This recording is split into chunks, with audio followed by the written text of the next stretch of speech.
First up, begun with the updates that are now coming in. It's day 2 of the U.S. Secretary of State's Marco Rubio's official visit to India. And after meeting Prime Minister Narendra Modi yesterday, he first landed in Kolkata, thereafter made a visit to Delhi. And now, in a short while from now, we are expecting that crucial meetings with External Affairs Minister Dr. S. Jaishankar will begin at the Hyderabad House. Now, the discussions which are expected to focus on energy, security, trade, defense, and also critical technology. Later in the evening, he is expected also to attend the Independence Day celebrations in the national capital. And meanwhile, later, where he will be also taking part in the Quad Foreign Ministers meeting that will also happen in Delhi. Now, as far as when it comes to India, US, and also leaders coming in from Japan and Australia will be discussing the Indo-Pacific security and regional stability. Well, those are said to be the highlights. As far as now, when it comes to business, we are looking at this important bilateral that is now slated in some time from now, expected around 11:30 this morning. The meeting that will happen between the US Secretary of State Marco Rubio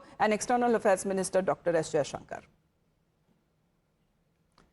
Let's connect with Srinjoy on this. Srinjoy, good morning. Are we talking about a reset in times, and especially when it comes to a cornerstone, when it comes to India and US on our Indo-Pacific strategy? Because here last week only President Trump, who was there in China, and when it comes to countering China's growing presence is something which the Quad Foreign Ministers meeting will also be taking up in the coming days.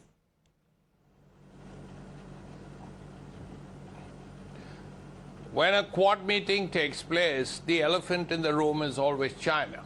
But that said, you spoke of a reset, and a reset is necessary because think of what has happened since President Trump took over the second time. It was all initially very good. Prime Minister went to Washington. There was a lot of talk. The F-35 was offered to India by President Trump himself. Then there were all these problems. You had Sindoor roughly a year ago when President Trump took credit, and this was something India didn't like. Then, of course, there was a small matter of tariffs, which reached 50%, and that was not something India enjoyed at all. And it led to a serious problem between the two countries. A lot was said at that time, too, particularly about India buying Russian oil.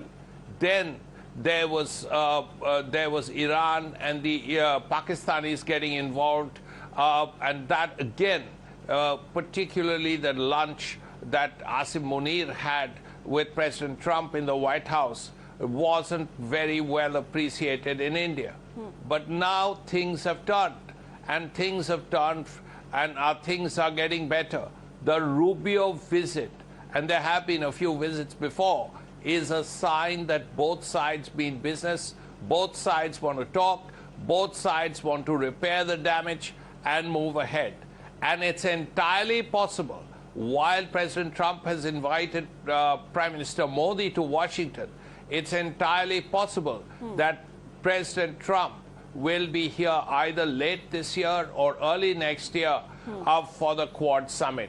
That announcement could well be made after the Quad meeting of foreign ministers on Tuesday.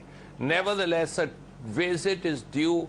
Even Sergio Gord, the U.S. ambassador, has hinted at a... Then that means that he's here to set that framework if that meeting actually happens and President Trump does indeed travel to India for this meeting. But in the meantime, let's also talk about the key takeaways, what are expected to happen as far as the bilaterals are concerned, because now we come down to business. Discussions over the Middle East situation, this is something where India is also an affected party. Then, of course, when it comes to resetting of the recent strains in the bilaterals, courtesy Trump tariffs, then also US not letting Iran hold the market hostage, because that is where economic challenges will build up also for India. And how can US help diversify India's energy supply? Because this is something which Marco Rubio had said, that we are ready to sell as much energy as India is willing to buy. Both sides, however, agreed to boost defense ties as well. And of course, when it comes to the mission is to double trade by the year 2030, and also energy cooperation is something which both sides are now seeking. Let's in the meantime also talk and listen in to what Marco Rubio said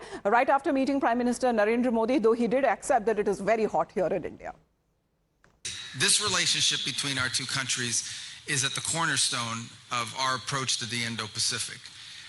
A lot of people aren't aware of this, but I was sworn in as Secretary of State on Tuesday or Wednesday. It was a Tuesday after the inauguration. Within the hour, I was at the State Department, spoke briefly, as is tradition, in the lobby of that building to our staff, and then went immediately upstairs to the 8th floor. And my first meeting, my very first meeting officially as Secretary of State, was a meeting of the Quad. And we were going to renew that. We did it again last year in a different setting, and we chose to do it here. We wanted to do it here, not just because of our commitment to that structure of work, but also as a tangible sign of what an important role India plays in the United States and in our posture and in our approach to the Indo-Pacific. It's the relationship between the President and the Prime Minister. It's a personal relationship that dates back to the first administration when the President had a chance to visit here, and it has carried over into this second administration, and you can just see the connection between them, and I think that's incredibly important. It is. The connection between leaders is incredibly important. These are two very serious leaders that are focused not just on the short term, but on the long term. And so I think that that is important to note, because it's a key part of the foundation of the relationship between our countries. And it is at the cornerstone of this important partnership between us and India, which, as I said, is an incredibly important one. And it's the reason why I'm here in this visit, to reaffirm those ties, to build upon them, and we think in the months ahead we're going to have even more exciting and new announcements to make about the development and the strengthening of the relationship between the two countries, and all of you will be at the forefront of that. Now, both India and the United States, know that last year, a lot of work that has been undone on what was built in the last 25 years of friendship and diplomacy between the two countries.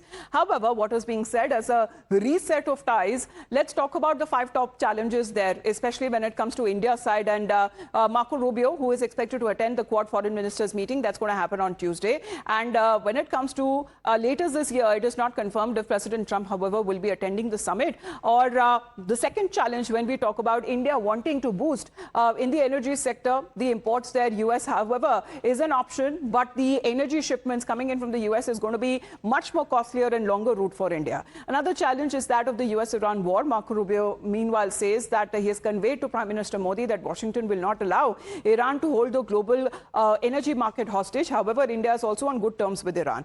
Meanwhile, when we speak of another challenge, is right after the interim trade agreement that happened back in February, the two sides are also locked in fierce negotiations over the final text of a broader bilateral deal. And also, when it comes to the Pakistan factor, India is not in favor when it comes to President Trump's open affection for a terror state like Pakistan, and hasn't gone down well with New Delhi. Now, interestingly, the US Secretary of State, Marco Rubio, has hinted at a certain progression in talks over a possible peace deal with Iran, and he says that there has been some progress made, and this also needs to be solved. As President said that one way or the other, Iran can never have a nuclear weapon, and the strait also remains to be opened without any tolls being charged.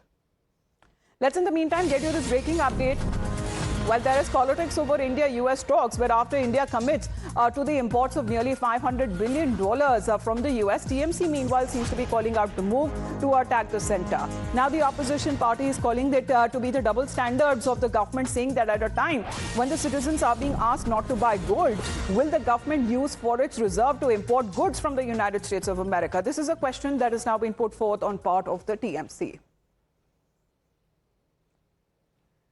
Well, questions that are now being raised, of course, as far as the first pit stop is now concerned of Marco Rubio, was in Kolkata yesterday when he landed in India.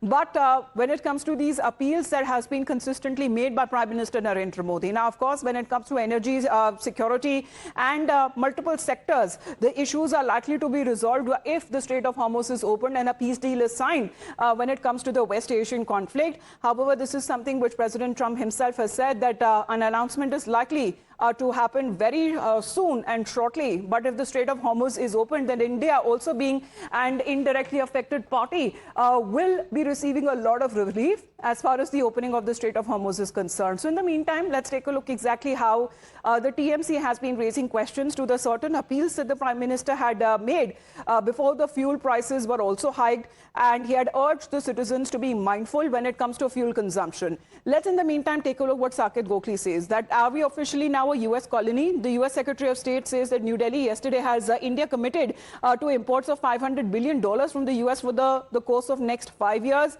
Currently, India's US imports are 40 billion. This means the Prime Minister has committed to triple imports from the US every year. He further says that Indians are being asked to stop buying gold and avoid foreign trips to save foreign exchange. Why? So that the Prime Minister can spend dollars on importing things from his masters in the US. And with this commitment, India will spend 15% of our Forex reserves annually just on US imports. The questions that are now being raised over when it comes to, has India committed when it comes to buying imports of $500 billion from the United States? And the TMC is now calling out this move and saying that this is double standards on part of the government there, saying when the time is, when the Prime Minister has asked the citizens not to buy gold and to save up on the money, and especially, when it comes to delay any foreign visits, will the government now use the Forex reserves to import goods from the United States of America? Does the US have the upper hand and is now calling out the shots as far as when it comes to this trade deal is concerned? But let's in the meantime also talk about what's happening in West Asia, because the tensions that has been rising. And this conflict, is it now headed to a historic peace deal? Because it's been over 40 days. However, there seems to be certain indications that both of the countries are now moving towards a major diplomatic breakthrough. Now, President Trump, however, has claimed that a possible agreement between Washington and Tehran has largely been negotiated, adding that the final aspects of the deal are currently being discussed. He also says that talks are underway on the Strait of Hormuz and the world's most critical oil shipping route, where the president has now revealed that he's already spoken to multiple leaders and stakeholders in the Gulf. And of course, when it comes to Prime Minister Netanyahu of Israel, and at the heart of these negotiations are one crucial question, and that has Iran actually agreed to give up on its stockpile of highly enriched uranium, because that seems to be one of the other sticking points, and that too on the reopening of the Strait of Hormuz. Now, according to the US media reports, one of the key elements of the proposed agreement is an apparent commitment by Tehran to surrender its highly enriched uranium stockpile. Now, what is being said through US reports that the issue is central to the ongoing negotiations, and this is something which President Trump himself has confirmed, that in the coming time or shortly, there would be a peace deal that is likely to be announced, and also a Strait of Hormuz will be reopened. So what exactly is Iran ready to give up or to compromise, and what is it getting in return? Well, that is an uncertainty that still lies. But will the deadlock be now be over, when it comes to days of postponement, or something that President Trump has been hinting that there is a possibility of a peace deal? Now, after weeks of conflict and rising tensions in West Asia, is the US-Iran conflict headed to a historic peace deal? There are indications, but that seems to be a point that is coming in from the United States. Now,